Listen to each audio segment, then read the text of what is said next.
Something unusual is happening in the silver market, and if you're watching both the metal and the companies that produce it, you've probably noticed the disconnect. Silver prices have been climbing aggressively, yet the stocks of silver miners are barely responding. This isn't a small lag or random noise, it's a persistent divergence, and it matters. Before we go further, if you value serious market analysis over clickbait, make sure you're subscribed and leave a comment. It helps surface content like this to people who actually care about understanding markets. In a normal commodity cycle, mining stocks don't just track the price of the metal, they amplify it. That's because miners operate with largely fixed costs. When the commodity price rises, revenue increases faster than expenses, and margins expand dramatically. If a miner's all-in cost is $20 per ounce and silver sells for $25, they earn $5 per ounce. If silver rises to $35, profit jumps to $15 per ounce. That's a 200% increase in profit from a 40% move in the metal.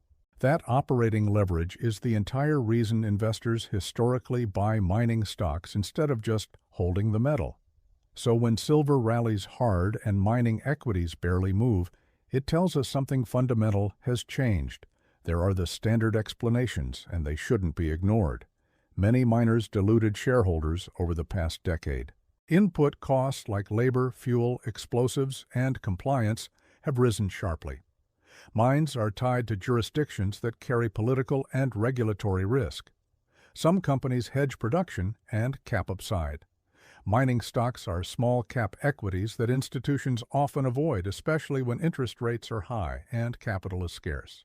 All of that is real. But even after accounting for those factors, the scale of underperformance still looks excessive. That's where market structure comes in. Mining stocks no longer trade primarily on fundamentals. They trade inside an ecosystem dominated by ETFs, index funds, volatility targeting strategies, and algorithmic flows.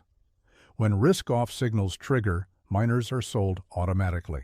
When rebalancing hits, they're sold again. The selling often happens in the same time windows with the same patterns, regardless of improving fundamentals underneath. This kind of price suppression doesn't erase pressure, it stores it. When charts are compressed artificially for long periods, the eventual release tends to be fast and violent. Markets don't forget, they defer. While most people focus on price charts, the more important signals are coming from the physical side of the market. Metal is leaving the system. Major vault networks have experienced persistent inventory drawdowns during this price rise. That's not normal. Typically, rising prices attract metal into storage as investors pile in. Instead, silver is being pulled out, suggesting demand elsewhere is strong enough to justify paying premiums for immediate delivery. When physical tightness appears, stress shows up in the market plumbing before it ever reaches headlines. On the fundamental side, silver demand has exceeded mine supply for multiple consecutive years. That gap has been filled by stockpiles, recycling, and investment drawdowns, none of which are unlimited. At the same time, roughly 70% of silver production comes as a byproduct of copper, lead, and zinc mining. That means silver supply doesn't respond to silver prices. If base metal mining slows, silver output falls even if demand is surging. Industrial demand isn't cyclical speculation, it's structural.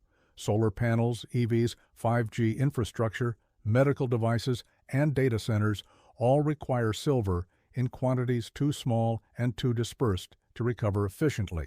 Substitution is slow, expensive, and constrained by engineering and certification requirements. Another overlooked factor is short interest in silver-backed ETFs. When shares of these funds are sold short, additional claims are created without immediate physical metal purchases. In normal conditions, this doesn't matter. In a tight physical market,